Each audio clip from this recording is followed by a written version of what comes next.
Let's jump to this next story. It's going to make everybody happy. From the Daily Mail, CNN will axe top stars in layoffs that'll see hundreds fired as ratings continue to tank. But wait, before we dive into that, Comcast put MSNBC and Oprah-funded Oxygen networks up for sale in cable TV sell-off. It is the end, my friends. Now, I just want to add right away, Caitlin Collins was getting $3 million. Man, she got a great agent because she does not have what it, hey, look, that more power is to her. wild. That's a lot of $3 money. million. Yeah, to be that not good at anything. It's a testament to the mainstream media is dying, man. I mean, and, after the election results, whether it's Whoopi Goldberg on The View or people on the CNN pundits, talking crap, oh, this stuff needs to be moderated more. We have these, rogue podcasters that are over here platforming people and nothing is being moderated, whatever, aka we want more censorship. Yeah. And the American people have finally spoken up and they're tired of it. They're tired of the censorship. They're tired of the lies from the mainstream media. And this election literally proved that with the landslide victory. Censorship is about as un-American as you can get when you have the First Amendment that clearly says that you can have whatever opinion you want. The government has no right to an opinion. That's exactly the First Amendment is saying that the government doesn't have a right to an opinion. Let me help arm our viewers with knowledge. Remember that guy? So censorship is a good thing.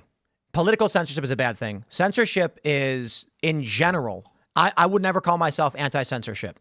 When people post images of child abuse on the internet, we want moderators to censor that information, Of course. or information, but those images and those things.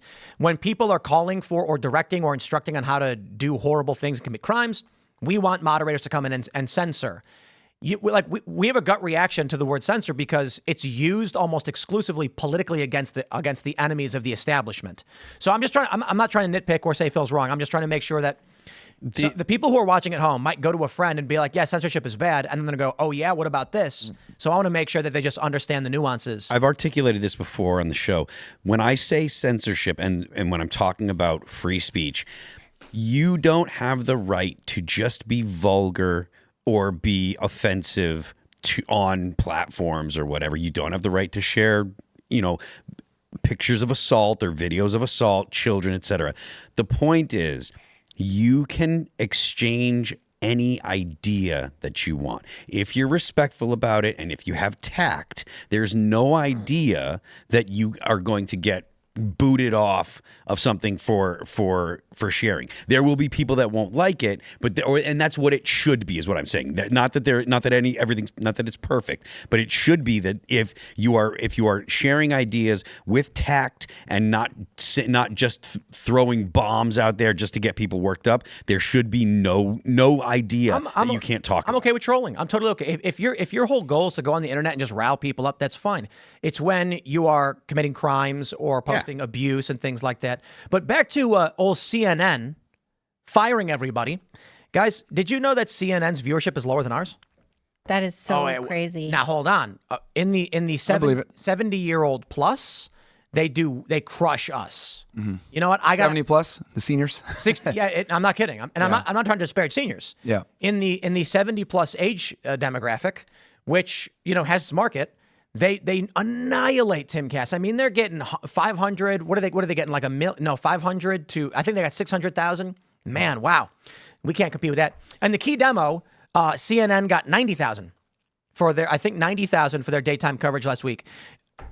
Wow. We did 300 in the key demo. You guys got 84K watching right now. We have more people watching literally right now at this moment than MSNBC got in their entire daytime key demo. Yeah. I think their daytime key demo was 74,000. That's why they're done. People, and the other thing too is I'm having conversation with these ad buyers. Mm-hmm. The industry has shifted. This podcast presidency, they're calling it. It is our time. So not just here at Timcast, but shout out to the Daily Wire crew, Steven Crowder, Viva Fry, Jimmy Dore.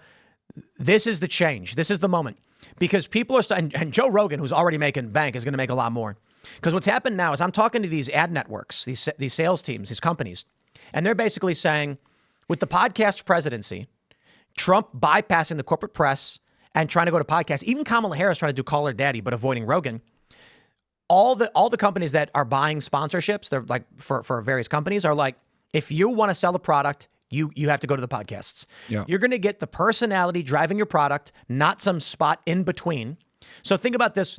You watch your favorite primetime show with Anderson Cooper, and he says, we'll be right back. And then people zone out. Yeah, of course. For podcasts and for YouTube videos, and YouTube is taken over completely. This is crazy. I had a conversation today. The guy was like, even podcasts are going down. People want YouTube. Trump changed the game with all of these YouTube live vodcasts that he did. He wins. These companies see the sheer influence that it generated. They see the popular vote and they say, we want what these guys got. So I was warning a lot of these companies and the people who are listening. The left was trying to convince everybody they were the majority and we were the minority, and companies believed it. Then one day they woke up, these Bud Lights, these Targets, and they said, we're losing money going in this direction. This is why I kept saying the popular vote is so important.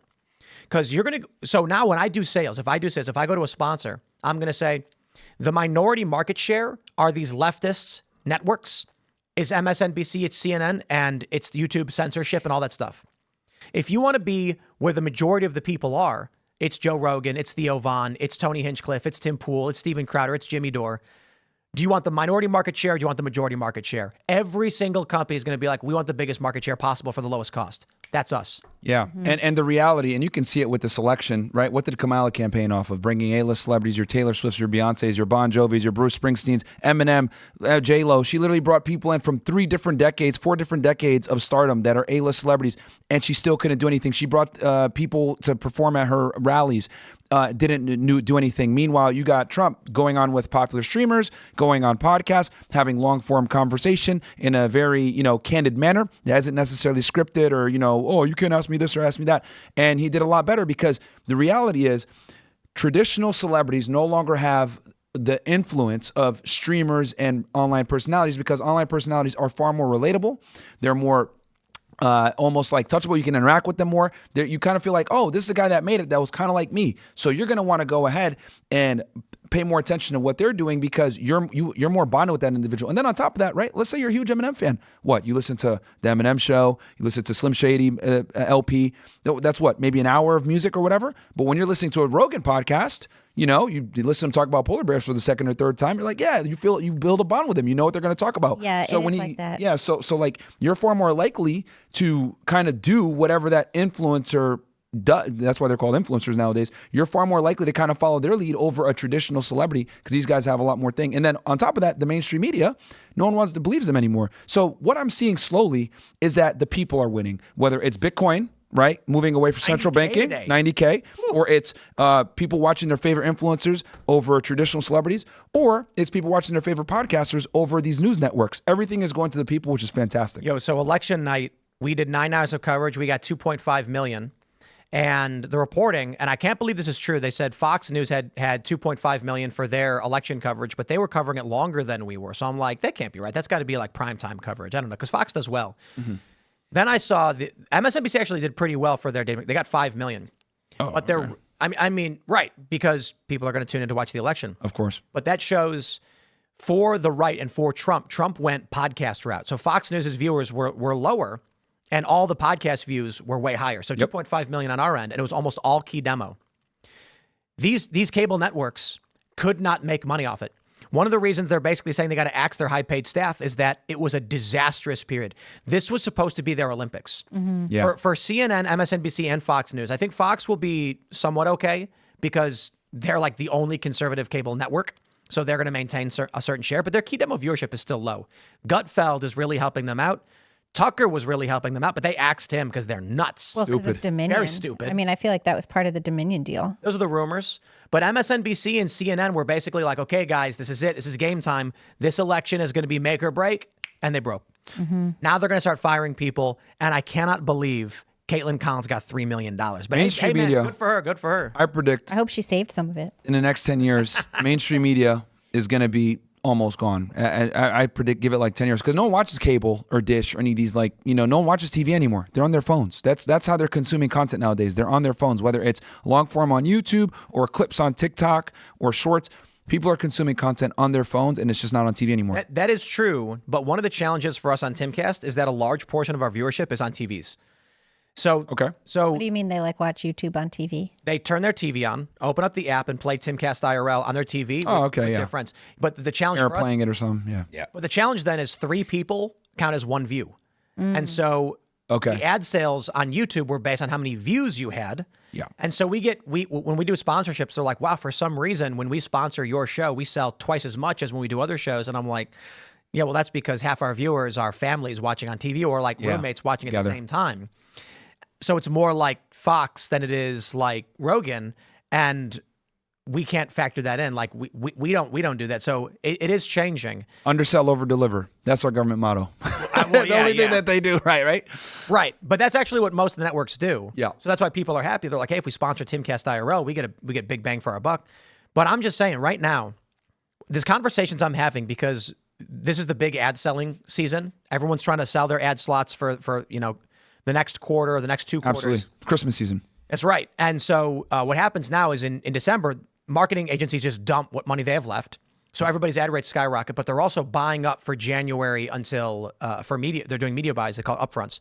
And so what I'm hearing across the board is TV is dead. Yeah. It's just they don't move product in the same way anymore. And it's like you were saying, younger people, if they see you and you say, hey, look, guys, I actually did try this product. I thought it was pretty good. Yep. Whereas if you watch TV, some random person shows up and says, buy this, trust me. And we know it's an actor. We know it's not real. Yep. Whenever we get someone who tries to sponsor the show, sometimes I'll get a script and they'll like, do you want to say that this is the best jerky you've ever had? And I'll be like, if they send it to me and it's the best jerky I've ever had. Right. And if it's not, then I won't say it. Well, because it's your word behind it. It's your yeah. it's your veracity. Your viewers trust you, and so that's Especially when important. they're consuming your content like for hours at a time. Like if you're a podcast or a long form content creator, like I always kind of look at it like if you do podcasting, you do long form content, especially like on YouTube, you can translate that to other platforms easily, whether it's Instagram, Twitter, etc. Because if people watch you long form, they'll definitely take you in short form. So if you advertise something, right, people watch you so long, they're going to just know, like, and trust you and buy from you versus like you said, a traditional celebrity who they might have went to a concert here or there. There's just multiple points of contact where people are just going to trust you more versus a traditional actor or musician. Thanks for checking out this clip from Timcast IRL. Make sure to watch the show live Monday through Friday at 8 p.m. Subscribe to this channel, and we will see you all there.